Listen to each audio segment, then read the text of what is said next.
Hola, buenas tardes. Bienvenidos tanto a nuestros participantes que están aquí presenciales como a los participantes que tenemos en esta mesa de discusión que están conectados vía remota, como a ustedes que nos están escuchando y viendo en la tarde de hoy. Una disculpa por el retraso, tuvimos un poquito de problemas técnicos, pero ya iniciamos. Voy a presentar rápidamente a los participantes en esta mesa de discusión, luego daré una pequeña introducción al tema y posteriormente iniciaremos con el debate con el objetivo de no perder tiempo y tener más tiempo para las preguntas y respuestas.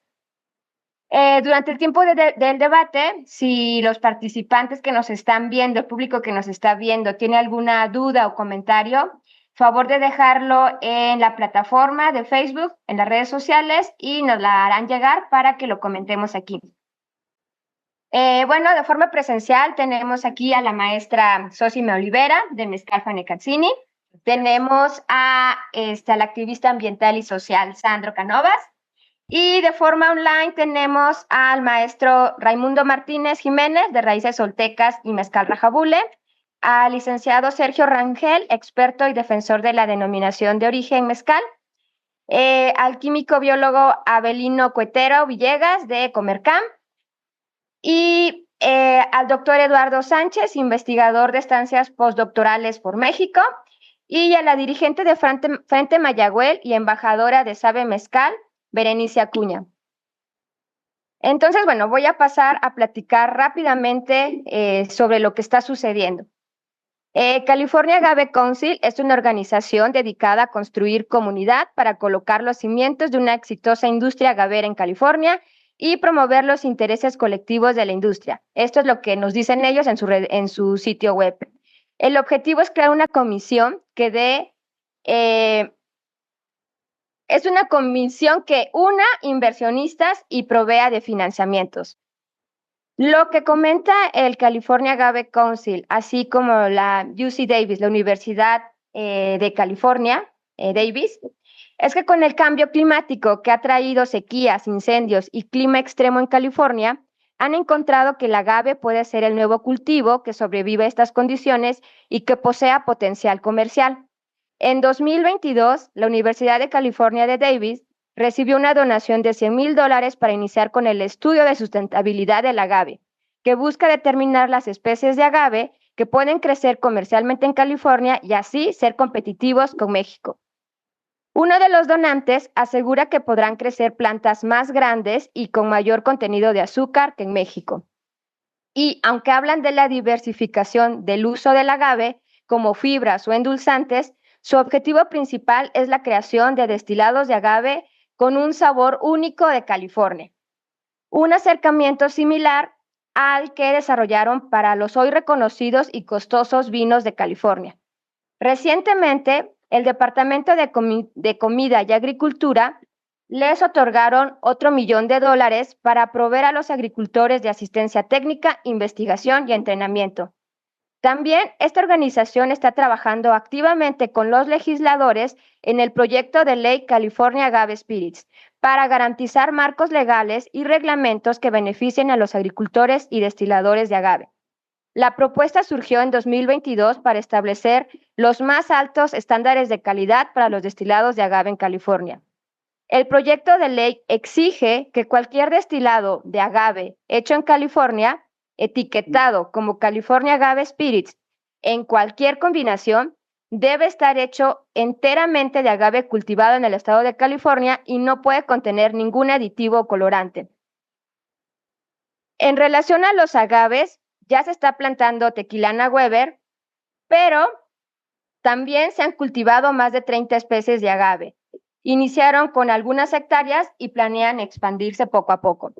Actualmente, California Agave Council tiene 49 miembros que cultivan agave y 13 destilerías. Y recientemente, en el último episodio de Agave Road Trip, su presidente y fundador, Craig Reynolds, declaró que ya no hay mezcal tradicional en el mercado. Esta declaración desató críticas y que varios de nosotros pusiéramos más atención en el tema.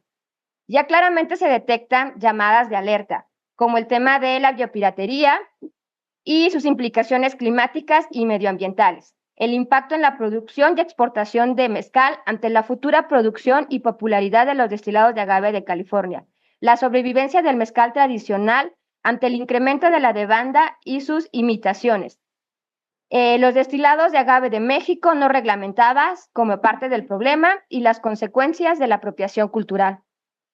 Entonces, bueno, y quise hacer una pequeña introducción, que aunque en realidad no fue tan pequeña, pero vamos a iniciar con las preguntas y los participantes que quieran aportar, también por favor, si pueden pedir la palabra. La primera pregunta es para el maestro Raimundo. Si nos puede explicar qué es la biopiratería, cuál es el riesgo y si existen leyes ambientales en México sobre este tema. Hola, ¿qué tal? Buenas tardes. Muchas gracias, Mavi. Qué bueno estar en este panel tan nutrido. Y quiero iniciar mi reflexión mencionando que, pues bueno, el mezcal tradicional sí existe. Nosotros somos un ente social y así como nosotros evolucionamos, obviamente las tradiciones y costumbres también evolucionan, porque pues responden a los cambios que existen tanto en los entornos físicos como naturales. Y pues estamos expuestos como sociedades a interactuar con sociedades con otro tipo de visiones. Y dentro de los riesgos de interactuar como seres sociales, pues está el de los saqueos, ¿no? La biopiratería, pues es un ejemplo claro de saqueo que existe, que básicamente es la apropiación ilegal de recursos biológicos y o de sus conocimientos tradicionales ligados.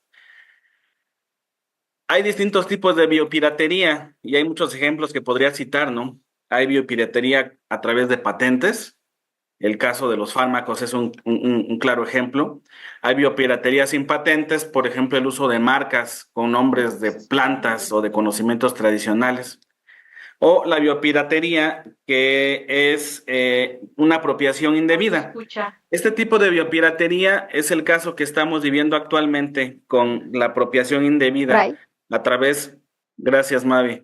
Y bueno, les comentaba como un tercer ejemplo de la biopiratería está la apropiación indebida, que es la extracción ilegal, no autorizada de recursos biológicos o de conocimientos tradicionales sin el permiso y sin el uso compartido. Y actualmente, pues bueno, derivado de los convenios de diversidad biológica, del mismo Tratado de Nagoya, que es un anexo, pues hay diversos mecanismos para la protección a los conocimientos tradicionales ligados a la biodiversidad. El claro ejemplo, el más reciente es el Protocolo de Nagoya. Sin embargo, pues bueno, este protocolo, a pesar de que tiene 33 cláusulas, queda muy abierto y flexible, porque en conclusión, lo que dice es que, pues bueno, cada país debe trabajar según sea el caso. Por lo tanto, deja la responsabilidad a cada país de establecer un marco regulatorio que proteja los recursos biológicos dentro de su país. Para el caso de México, se cuenta con una normatividad ambiental que si bien es una de las más avanzadas, sigue teniendo muchas ambigüedades y muchos espacios, muchos vacíos. Contamos con la Ley General del Equilibrio Ecológico y la Protección al Ambiente, contamos con la Ley General de Vida Silvestre, la Ley General de Desarrollo Forestal Sustentable, pero vaya, cuando tú la revisas no encuentras en ninguna parte de su articulado la palabra biopiratería. Entonces, no existe un mecanismo de defensa por parte de nuestro país para este proceso. Y eso pues es grave. Y a través de estos atabujos legales, de estas ambigüedades, es que pues estas instituciones pueden ingresar, pueden trabajar, ¿no? Yo preguntaría al Estado de México, ¿dónde están los permisos de aprovechamiento para la extracción del germoplasma que se utilizaron? Porque obviamente Si revisamos las especies que están empleando, solamente hay 3 especies que son endémicas de esa zona de California. La mayoría de las especies, el 90% de las especies que están utilizando son especies que se introdujeron a Estados Unidos desde México. Entonces debió haber un permiso de aprovechamiento previo. Preguntaría al Estado, ¿en dónde está? Preguntaría a las comunidades de donde provienen los agaves. ¿Hubo una indemnización? ¿Hubo un aprovechamiento consensuado o no lo hubo? Quizás sí lo hubo, ¿no? Porque es muy fácil que un extranjero pueda llegar al piso mexicano, visitar a un agricultor y decirle, te compro tus semillas, te compro tus agaves.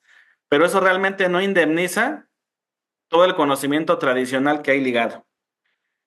De esta manera, pues bueno, tenemos pues todo un espacio de análisis para poder nosotros plantearnos preguntas, reflexiones de los impactos de la biopiratería. Esta es una oportunidad, veo yo, para el mezcal tradicional, para sobrevivir, porque al final de cuentas, eh, el conocimiento tradicional lo tenemos nosotros y necesitamos hacer alianzas con los organismos gubernamentales, no gubernamentales, los productores, todos los que estamos involucrados para poder hacer una defensa, porque sí es un riesgo realmente en muchos sentidos ecosistémicos, sociales, culturales, esta extracción ilegal de individuos biológicos, en este caso de agaves por parte de este California Agave Council. Entonces dejaría esto de momento y pues bueno, quedo pendiente de sus comentarios, de sus preguntas. Muchas gracias. Gracias, maestro Raimundo. Y hablando del mezcal tradicional, me gustaría preguntarle aquí a la maestra Sósima, eh, que si llevándose las plantas y desarrollando destilados de agave en California y en otras partes del mundo, ¿cómo considera usted que se pone en riesgo la producción del mezcal tradicional? Y otra pregunta es que si lo que se dice de que cada vez hay menos mezcales tradicionales y más mezcales comerciales, por así decirlo, considera que es por la alta demanda que actualmente existe en el mercado. Ok, buenas tardes a todos los participantes. Sin duda, pues esa extracción de no nada más de las plantas, sino culturalmente de una región de Oaxaca o de México, de un pueblo, pues a mí sí se me hace bastante fuerte este tema de extracción de la cultura, de toda la biodiversidad de un pueblo. Y desgraciadamente no es la primera vez, ni es solamente con las plantas de agaves hecho con la comida, con el vestido, con muchos temas, ¿no? Pero yo creo que el mezcal tradicional lo tenemos que defender tradicional. O sea, yo cuando hablo de tradiciones porque de generación en generación, de alguna manera, hemos aprendido y hemos llevado y hemos defendido y hemos, pues yo siempre digo que el mezcal tradicional es un tesoro que tenemos que cuidar. Entonces, bueno, habría que buscar las formas de cómo proteger el mezcal tradicional. Sí, seguramente habrá muchos mezcales más desde que se llevan la planta y lo están haciendo en otros lugares, pero es otra historia que se tiene que contar, sin duda. No, a lo mejor no podemos como evitar eso, pero sí podemos de alguna manera proteger el mezcal tradicional de México. Y esto que están haciendo grandes producciones de mezcal en todos lados, yo creo que sobre la demanda, pues hay unos destilados también muy pobres que no están llegando al mercado con este valor cultural que tienen los mezcales tradicionales. Y hay muchos de estos mezcales comerciales que no deberían de llamarse mezcales por las bajas graduaciones, por no sé qué otras cosas le ponen, pero realmente la calidad es muy mala, ¿no? Entonces, yo creo que hay que hacer hincapié mucho en defender el mezcal tradicional de los pueblos de México. Muchas gracias, maestra Sósima. Y de hecho, esta, bueno, es una pregunta para el químico Avelino. La maestra hablaba de, pues, de cómo dar relevancia a la calidad de los mezcales tradicionales. Ese es un comentario, una pregunta, pero también me gustaría preguntarle que obviamente con la creciente producción de destilados de agave fuera de México habrá un impacto en las ventas y en la exportación, pues tanto del mezcal como de los destilados de agave, aunque no estén certificados. ¿Usted qué opina? ¿Realmente habrá un impacto? Sé que pues apenas están haciendo las primeras producciones, pero también qué posibilidades hay para hacer o para dar a conocer al mercado esta diferenciación entre los mezcales, entre los destilados de agave mexicanos y los destilados de agave extranjero, dar a conocer esta parte de la cultura, de la tradición. ¿Qué se podría hacer? ¿Cómo se podría intervenir legalmente? ¿O qué nos pudiera sugerir usted? Hola Mavi, buenas tardes a todos los compañeros que nos acompañan ahí de manera virtual y a los que se dieron la oportunidad. Una disculpa que la intención era estar ahí de manera presencial, pero por cuestiones de trabajo tuve que salir. Pero bueno, gracias por la invitación, saludando a la maestra Sósima y el que también me antecedió la palabra, aquí el maestro Ray, retomando sus comentarios de inicio, la introducción bien acertada que comentaste, Mavi, con lo que están haciendo ahí en California. Son muchas, como que muchas matices. Comentarte algo sin duda, esto no es de ahorita, el tema del marco legal que tiene desde fondo un tema de denominación de origen en México. Comentaba Ray ahorita, ¿no? De que hay muchas leyes del tema de lo que se tiene que ver con la protección del material vegetativo. Sin embargo, eso es hueco legal de lo que hoy no tuvo por qué haberse pasado ese material vegetativo a otro país sin permiso del marco legal mexicano. Es muy endeble. Vamos, recordar, no vamos tan lejos, al interior de los estados con la denominación de origen o en el mismo territorio nacional. No hay control fitosanitario, tú puedes pasar material vegetativo de un lado a otro.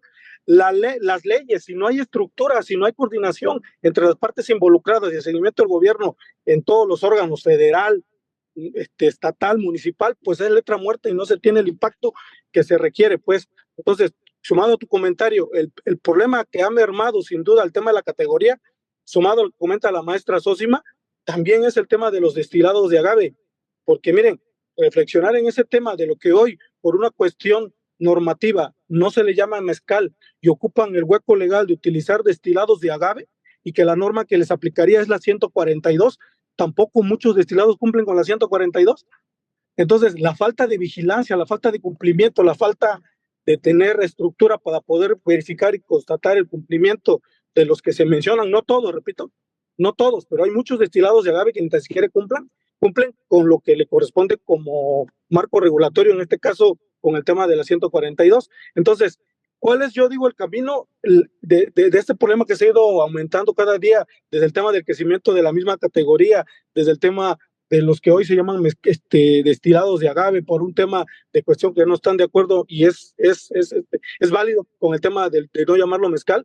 Pero vemos ahorita lo que tú comentaste en introducción, lo que está haciendo California es lo que deberíamos estar haciendo nosotros como categoría, pues darle la protección al tema del campo, el tema de la protección y de darle respaldo de asesoría técnica al eslabón primario para el tema del cultivo, ser amigables con ese tema que también estamos desarrollando al interior del Consejo, con el tema del sello verde, el tema de sustentabilidad, de que sea sostenible el sector, el tema de lo que hablaba la maestra Sósima. Pues siento que la clave es primero adaptar a la realidad el tema del marco legal, la norma 070, lo que tenga que ver con el marco legal regulatorio de bebidas alcohólicas.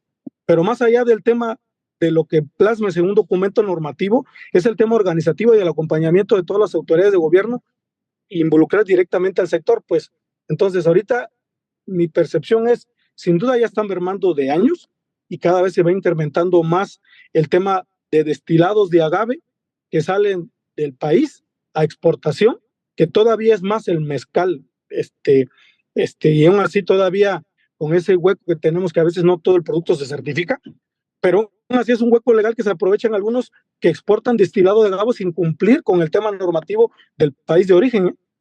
Entonces la reflexión, diría yo, es primero pongámonos de acuerdo, ese es el reto, el tema organizativo, plasmar un documento legal, exigirle a nuestras autoridades el acompañamiento pues más allá del tema de la defensa, el tema del acompañamiento como investidura del gobierno, tanto del Estado como el federal, para la protección, en este caso de lo que comentaba Ray, pues el tema de la pues de la biopiratería, pues, porque no debería, ni tan siquiera tuvo que haber pasado ese material vegetativo allá a California, pero ahí está, pues, ¿no? Todo el tema, como dice la maestra Sosima, no tan solo el tema del robo del tema del material vegetativo, sino también toda la cultura y tradición de lo que envuelve el mezcal, pues. Entonces, considero que nos falta reforzar mucha política pública, pero la política pública y las normas, si no tienen estructura, pues no tiene mucho caso y será letra muerta, ¿eh?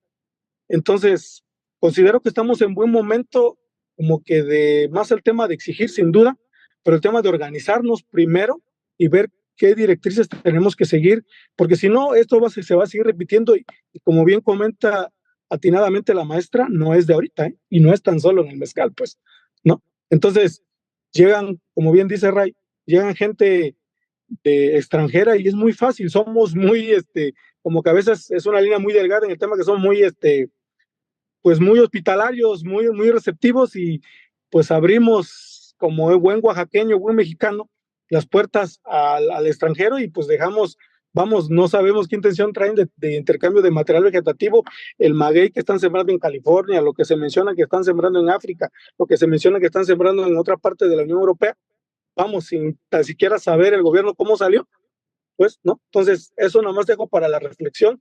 Sin duda nos falta mucha política pública, mucha estructura para poder de alguna manera organizarnos y fortalecer esta parte que hoy nos tiene en este punto, ¿no?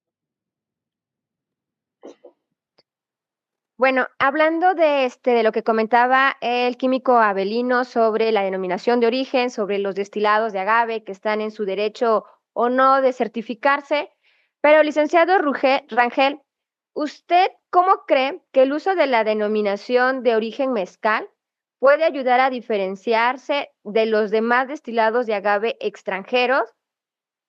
Y si considera que los destilados de agave no reglamentados sean parte de este problema del surgimiento de otros espirituosos fuera de México. Mavi, muchas gracias por la invitación. Me parece muy interesante todo este foro. Me encanta estar pues entre gente muy sabedora del tema. Realmente me considero muy modesto con respecto a todo esto, comparado con ustedes. He de decir antes, si me permites decir que estoy totalmente de acuerdo con lo que ha comentado Ray. Me parece muy informado y muy elocuente lo que menciona y por supuesto también lo que ha dicho Avelino. Pues quiero aclarar aquí que por supuesto la denominación de origen está muy vinculada con el lugar, por supuesto con la materia prima, pero también con la materia prima vinculada con el sitio. Hay agave, yo creo que prácticamente en casi todo el mundo. Esto no significa que todo ese agave sea apto para hacer mezcal. Y además esto es evidente e incluso he de decir un poco vinculado con lo que tanto Ray como Avelino dicen. Si yo tomo un agave, por ejemplo, de territorio oaxaqueño y me lo llevo a otra parte, pues evidentemente esto no significa que el producto o que el resultado o que las mieles de ese agave puedan ser aptas para hacer mezcal. Creo que todo el mundo aquí seguramente hemos visto cómo es que si yo tengo una planta incluso dentro de mi misma casa, en un jardín, a veces en una parte del jardín está muy contenta y se está desarrollando muy bien y si la paso a otra parte del mismo jardín, la misma planta se resiente, ya no tiene el mismo desarrollo. Entonces, si esto sucede dentro de un mismo jardín, imagínense lo que puede suceder llevándose el agave o moviendo el agave o como comentan, pirateando, si me permiten utilizar el término, el agave y llevándoselo a otra parte del mundo, como podría ser a 1,000, 2,000, 3,000 kilómetros de distancia. Esto no significa que, por supuesto, que el producto, que las mieles de ese agave vayan a ser también mezcal. Por supuesto, harán algún aguamiel y eventualmente podrían hacer algún destilado, pero no podría llamarse mezcal, porque precisamente el concepto de la denominación de origen está vinculando tanto la materia prima como con el lugar. También, por supuesto, interviene todo lo que es la tradición, como comentaba la maestra, la tradición vinculada con quienes producen, quienes siembran y quienes producen en este caso, ese aguamiel, digamos, o ese agave o ese destilado. Pero es muy importante para las denominaciones de origen ese vínculo que existe entre el territorio y el producto. Si el producto se mueve de territorio, pues esto significa que las tierras, que las temperaturas, que la incidencia del sol en el lugar, etcétera, van a variar. Entonces, por supuesto que va a haber una diferencia, aun cuando se traten de llevar la misma planta, pues no va a tener el mismo resultado. Eso es bastante evidente desde el punto de vista biológico, biotecnológico y también desde el punto de vista legal. Entonces, por eso creo que es muy, muy importante. Y me comentabas que había una segunda pregunta, ¿me la podrías repetir, por favor, Mavi? Sí, la otra duda era que si considera que los destilados de agave mexicano que no están reglamentados contribuyan a este problema del surgimiento de otros destilados de agave fuera de México. Muchas gracias. Esa es una pregunta bastante más difícil de responder. Francamente, yo no tengo una respuesta que podría decir satisfactoria para todo el mundo. A mí me gustaría creer como entendido y como amante de las denominaciones de origen, como amante de México, que el resto de destilados de agave que no están regulados no porque no merezcan estar regulados, sino simplemente porque no les ha llegado el momento. Yo creo que lo importante es pensar que aun cuando no haya una regulación específica o en este momento todavía no estén reguladas, no significa que no tienen su carácter especial. Podemos hablar desde el comiteco hasta el refino, o podríamos hablar pues de tantos otros destilados que yo creo que tienen su propio carácter, que de alguna manera todavía no han alcanzado, no sé si decir la bendición o por lo menos simplemente la regulación de la autoridad para poder identificarles dentro del mercado, pero eso no significa que no tengan su propio carácter. Y si me permiten decir algo en esta mesa, yo creo que cualquier agave en cualquier parte seguramente puede hacer una bebida propia. Yo creo que tendría que entenderse esa bebida como propia de ese lugar. A mí me parece, desde el punto de vista legal, por supuesto que es ilegal, es incorrecto estarse llevando las plantas. Esto deteriora desde el punto de vista legal y desde el punto de vista biológico nuestra firma legal, nuestra firma biológica, por decirlo así, pero además de eso también pone en riesgo el lugar de recepción de las plantas, porque están recibiendo plantas no endémicas de ese sitio y no sabemos cuál es el resultado que eventualmente pueden dar. Y además creo que también le están quitando la oportunidad a los lugares en donde se están recibiendo estas plantas de poder hacer su propio destilado. No le tienen por qué llamar no le tienen por qué llamar mezcal, y sí creo que, como repito, si me permiten decirlo, sí considero que los destilados de agave no regulados simplemente es porque no les ha llegado su momento. Yo quisiera creer que en el futuro pronto, en el futuro inmediato, tendremos más regulaciones con respecto a todo esto, porque creo que cada agave, o bueno, digamos, cada región tiene su propio derecho a tener su propio agave y a tener su propio destilado, que no necesariamente tienen por qué llamarle mezcal o tequila o comiteco o refino o raicilla o como ustedes le quieran llamar. Cada uno tiene su propia característica que lo diferencia y ya será el mercado quien determine pues cuál es el que más les gusta. Y concretamente después de de todas estas palabras, simplemente lo que puedo resumir es que sí considero que la falta de regulación en ciertos destilados de agave no nombrados, pues simplemente es una situación de hecho. Esperemos que de derecho pronto se corrija.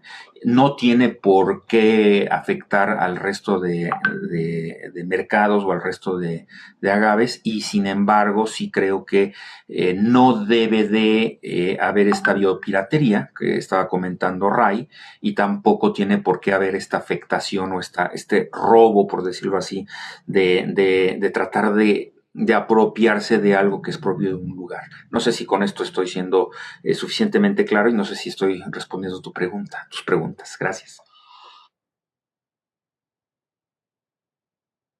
Sí, muchas gracias, licenciado Rangel. Y de hecho, pues leyendo los procesos de producción de los destilados que están haciendo en Estados Unidos, están siguiendo el mismo proceso tradicional que la producción de mezcal en horno cónico de tierra, en algunos con mampostería, pero sí es un proceso muy, muy similar a lo que se hace en México. Y de hecho, pues en varios de ellos declaran que vinieron a México, que vinieron a Oaxaca, a Colima, a aprender el proceso de producción.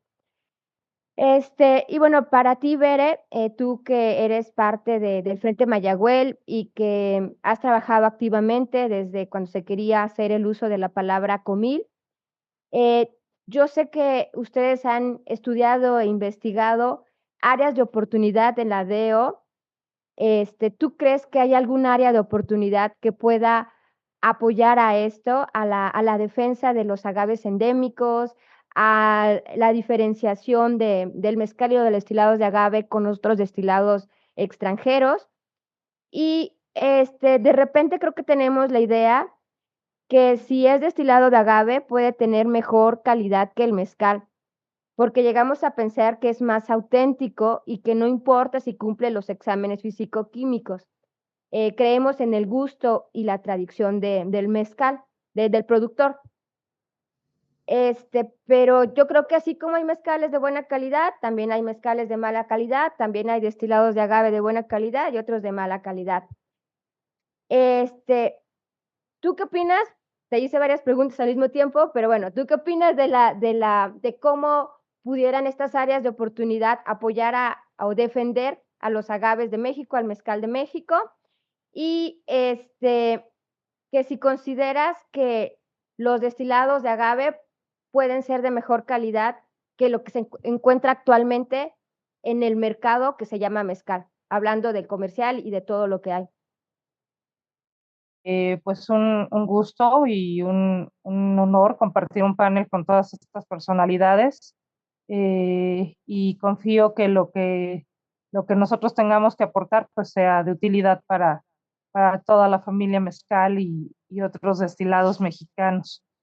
Me hiciste varias preguntas, Mavi, pero bueno, es un tema que hemos estado trabajando con Frente Mayagüel desde hace 8 años que se fundó, precisamente cuando salió la norma que proponía el nombre comil para estos destilados de agave que estaban fuera de la denominación de origen.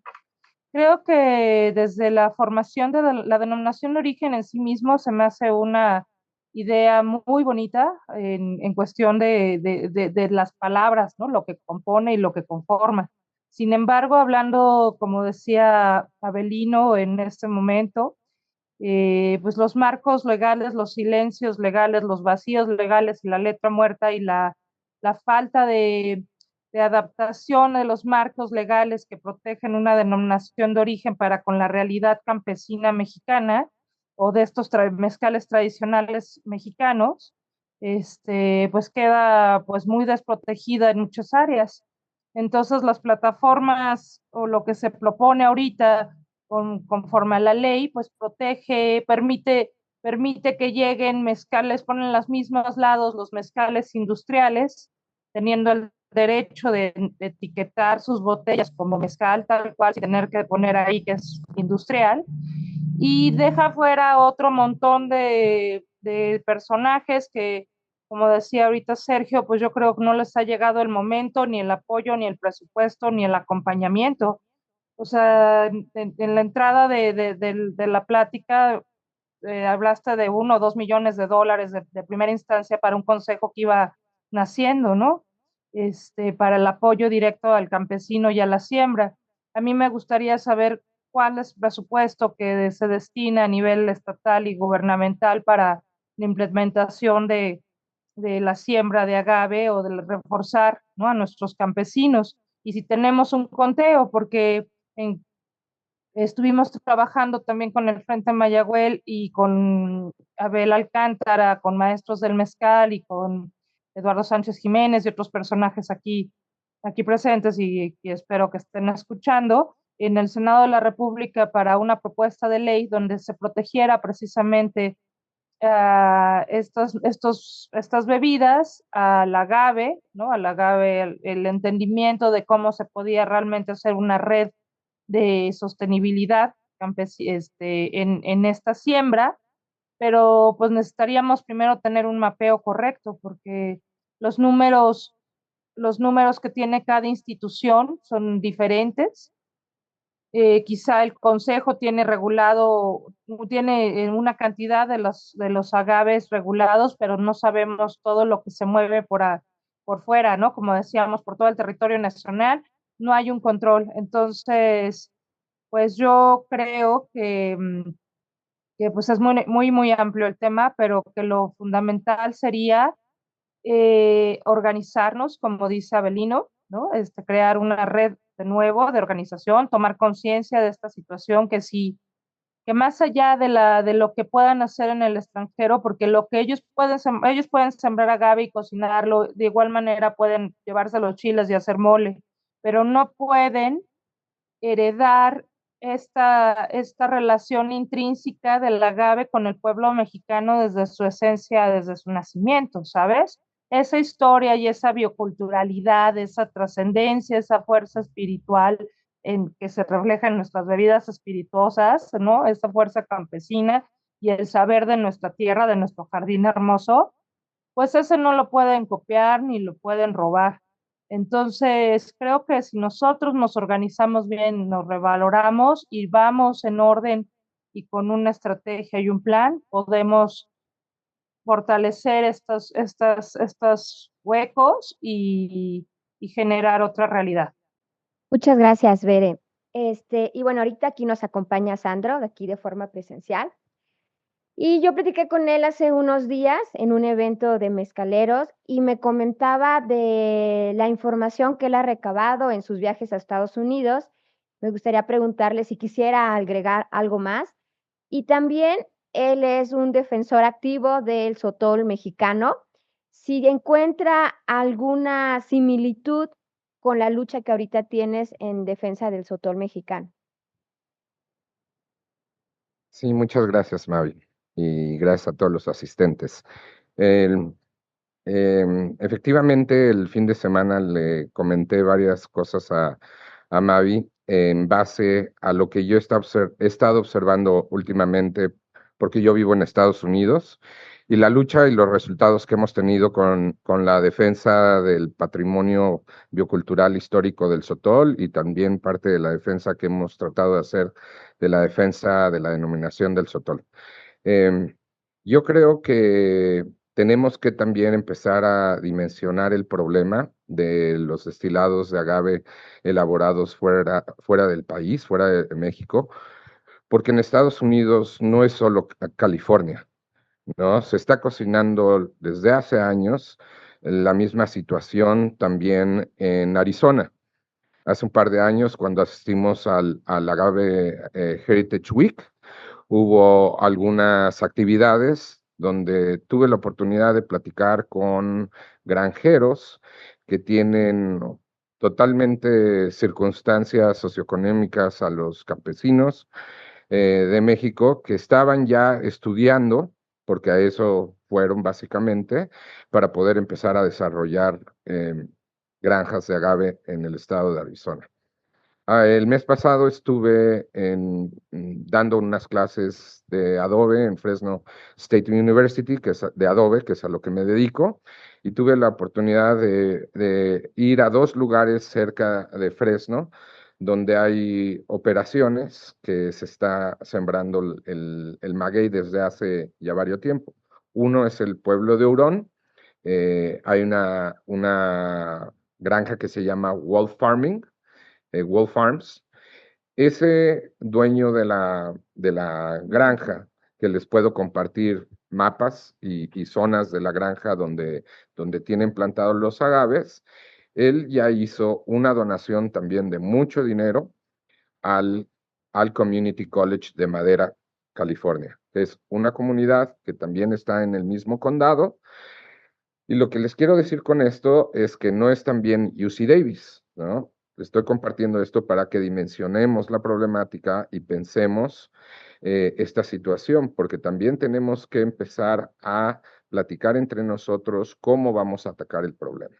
Lo que acabé encontrando es que el Community College, que es como un CONALEP, tienen programas así, han recibido ya donaciones para crear un programa de agricultura con agave. De hecho, yo visité las instalaciones, platiqué con una de las personas que trabaja en el programa, encontré que la persona que es el director también del Community College es quien era el mayor de la población, es el que ha estado trabajando en la creación del programa, también al parecer con la ayuda de la Universidad de Chapingo. Aún no he tenido la oportunidad de encontrar más al resultado, pero una de las cosas interesantes de todo esto que encontré en Fresno es que Madera, California, es una población mayoritariamente con población migrante oaxaqueña. Entonces, lo que estoy pensando es que van a empezar a utilizar a los mismos migrantes mexicanos como mano de obra. Entonces, hoy tuve una plática aquí en la ciudad de Oaxaca con un migrante mexicano que tiene familia ahí y en Chico, California, y me hizo el comentario que pensemos, ¿no? Toda esta mano de obra que no ha cubierto sus necesidades dentro de México y tiene la oportunidad de empezar a trabajar con muchísimas más ventajas económicas, ni siquiera va a ser cuestionamiento para ellos, ¿no? Entonces, yo también sugiero, ¿no?, que se hable en el punto institucional, que busquemos con lugares dentro de las mismas instituciones académicas para que la conversación también se pueda dar desde adentro. La otra cosa que me gustaría aportar es que en base a nuestra experiencia con el Sotol y mi experiencia personal como activista, creo que hemos cometido un error de mantener estas pláticas entre nosotros.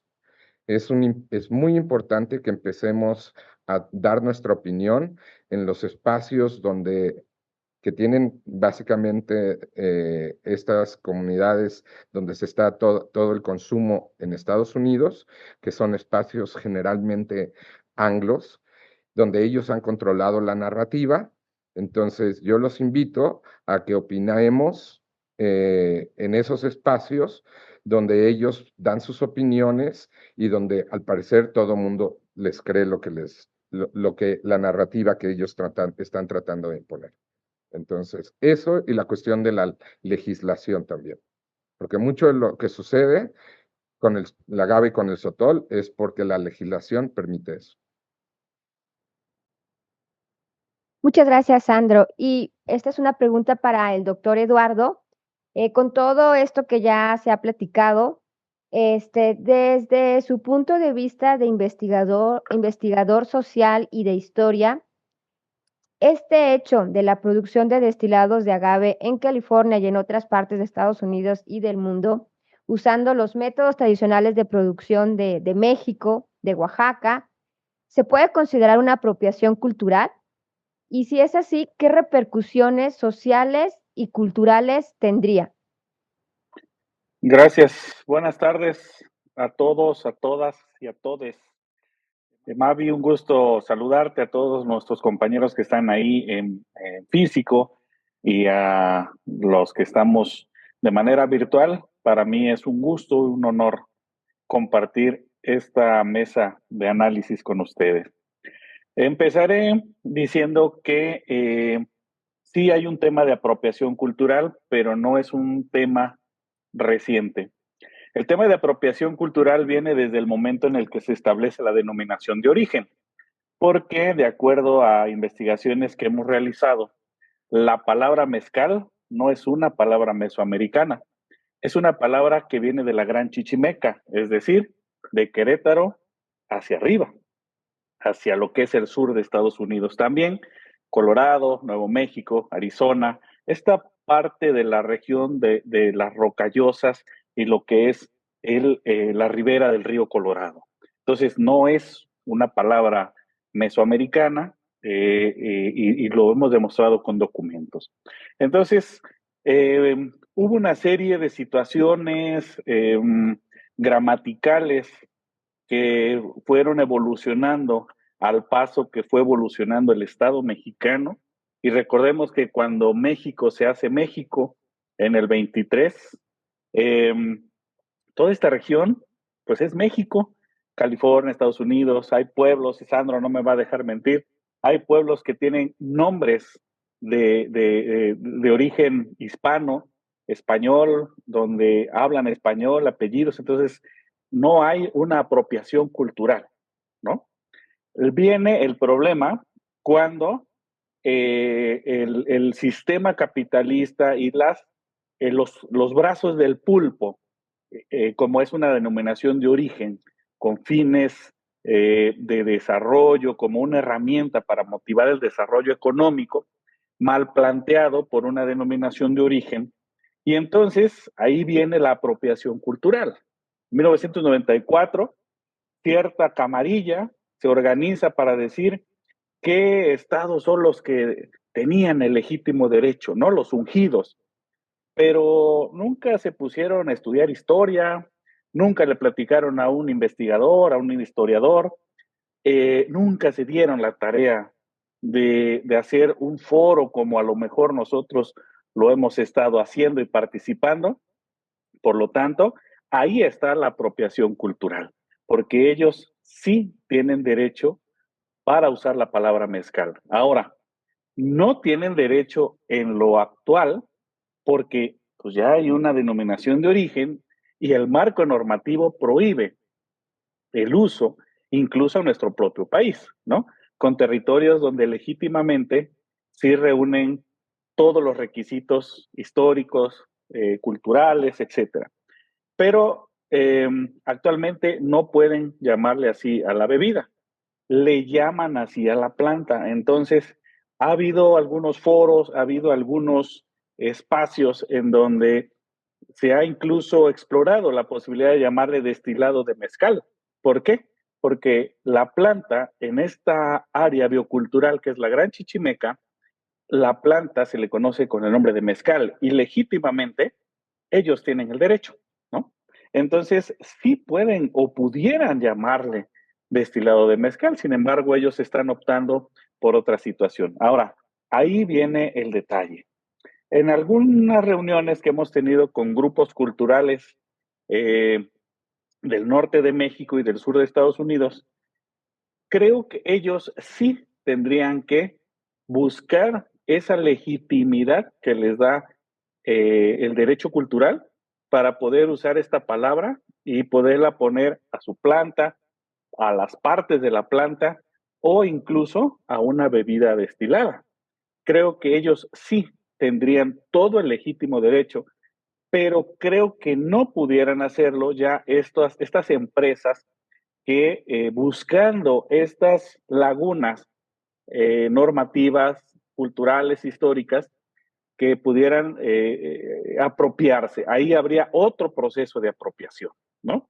Entonces, daños sociales, por supuesto. Habría daños sociales. El impacto de las comunidades rurales mexicanas dependen del mezcal como fuente de ingreso. Estas podrían verse afectadas si el mercado estadounidense comienza a producir mezcal en grandes volúmenes. Los productores mexicanos, especialmente los pequeños, podrían perder. Y no porque directamente estén asociados o estén en las cadenas, ¿no? Sino porque entonces estas cadenas productivas, estos comercializadores que de alguna manera motivan el desarrollo económico, pues ya no estarían viniendo hasta México, hasta Oaxaca, Guerrero, Durango, etcétera, sino que comercializarían allá en Estados Unidos porque sería más barato, ¿no? O relativamente más barato. Hay un desplazamiento laboral muy fuerte. Ojo, en México la producción de mezcal genera empleos locales en áreas rurales. Y ya lo comentaba ahorita Sandro. El que se abra este tipo de actividades económicas y productivas allá va a motivar a que familias enteras que aquí desafortunadamente no tienen las condiciones económicas y que pudieran encontrar incluso con prestaciones laborales, etcétera, unas condiciones diferentes, mejor pagados allá. Y entonces ahí sí pudiera haber un impacto muy, muy fuerte. Hay una cuestión de regulaciones de denominación de origen y ya lo dijo muy bien el licenciado Rangel, que es uno de los especialistas y los más confiables de los que yo admiro. Pues hay una denominación que como sea que se haya dado, pues ya está ahí, entonces habría que respetar, pero recordemos que Estados Unidos no reconoce el protocolo de Lisboa, entonces ahí también hay todo un tema de que se tendría que ir a otros lados, ¿no? Ahí sí le doy la razón a la OMPI para poder actuar y poder protegernos en nuestra cultura, pero no le doy a la OMPI la razón cuando suspende la ampliación de la denominación de origen para los propios, ¿no? O sea, para los propios estados aquí en México. O sea, no le doy la razón ahí. Hay impactos ambientales, por supuesto, ya lo han dicho, ¿no? El cambio de uso de suelo. Hay una campaña muy fuerte en Estados Unidos para el cambio de uso de suelo. Hay deforestación, ya ha habido impactos. Ahora, recordemos que California sufre mucho de estos incendios forestales devastadores y es ahí donde se está proponiendo la rotación de cultivos o esta parte de incorporar al agave como un cultivo estratégico que pudiera mitigar a estos suelos. Si lo hacen con una finalidad de restauración ecológica, está todo dar, pero la finalidad es otra, y bien lo sabemos, ¿no? Entonces creo que ahí sí habría mayores situaciones. Recordemos que en México está el Sistema Nacional de Certificación e Inspección de Semillas, el SNICS, y es el organismo encargado precisamente de esta certificación. Yo he ido a varias reuniones, soy parte del subcomité de recursos genéticos agrícolas y desafortunadamente los organismos estatales, los productores, las organizaciones, no van, no asisten a las capacitaciones, a las reuniones. Hay también una muy fuerte desinformación y ahí es donde coincido con el químico Avelino. Primero tenemos que ponernos de acuerdo porque presumimos las exportaciones, presumimos los eventos, los premios, las medallas, presumimos números y números, pero jamás las organizaciones, incluido el Comercam, incluido otro tipo de plataformas de organizaciones, se sientan y dicen vamos a organizar para el registro de nuestro patrimonio genético agrícola, ¿no? Y entonces ahí está lo grave. Concluyo diciendo que si nosotros buscamos una manera, una forma de poder aprovechar también las nuevas tecnologías, de aprovechar esta nueva redistribución político-económica, pues que lo hagamos poniéndonos de acuerdo en las regulaciones, en modificar también la ley de propiedad. En México tenemos al INPI, que es el Instituto Mexicano de Propiedad Industrial, pero no está protegiendo lo intelectual, ¿no? Lo intelectual, lo cultural, creo que por ahí tendríamos que empezar. Y bueno, pues de mi parte será todo. Muchas gracias y estoy ahí a la orden. Gracias. Muchas gracias, doctor Eduardo. Y pues, ya nos hemos extendido un poquito más de lo previsto y pues para concretar, tenemos la intención de hacer otras ediciones hablando sobre este tema, de colaborar también, con una mesa de discusión en Ciudad de México con Frente Mayagüel. Y pues el objetivo de esta primera sesión era plantear ideas y concretar acciones que podamos presentar a las autoridades gubernamentales pertinentes, que nos pongamos de acuerdo, que haya más voces, que en verdad podamos transformarlo en alguna acción. Y pues como nos hemos dado cuenta, pues es imposible parar que agave, que California y otros estados y otros países cultivan agave y produzcan destilados. Pero creo que como mexicanos y como amantes del mezcal, de nuestros productos y de nuestra cultura, por lo menos debemos saber qué es lo que está pasando, por lo menos debemos enterarnos y pues también ser más cautelosos a la hora que regalamos pues las semillas o los conocimientos. Al final, pues es indudable de que California alegrará tener destilados de tan buena calidad como se hacen en México. Obviamente van a ser diferentes, como se platicó, con diferentes características por el terruño, por el medio ambiente. Pero pues también creo que es un área, desde mi punto de vista, un área de oportunidad para ser más exigentes con la calidad de los mezcales que se venden en el mercado, en el extranjero, darle ese valor a los mezcales tradicionales y luchar más por esa calidad, tanto sean mezcales como destilados mexicanos, ¿no? Ver que se realicen mejores prácticas, buenas prácticas, y que de esta manera, con la calidad, que tengamos un estándar de calidad tan alto que sea difícil de desplazar a los buenos destilados mexicanos. Ya nos queda ya casi nada de tiempo. Si quedaron, no, bueno, esas eran mis conclusiones. Entonces, si quedaron algunas preguntas en la plataforma, pues las vincularemos o trataremos de responderlas. Muchas gracias a los ponentes que nos acompañaron el día de hoy. La verdad es que me hubiera gustado teníamos muchas preguntas, mucha información, pero con 1 hora, creo que no fue suficiente. Entonces, pues vamos a seguir con esta idea de plantear lo que está sucediendo con el mezcal y fuera de México y en México. Y pues muchas gracias por acompañarnos en esta transmisión. Gracias a la producción, a Nación Mezcal y pues a todos los que nos estuvieron apoyando aquí para la organización de esta mesa.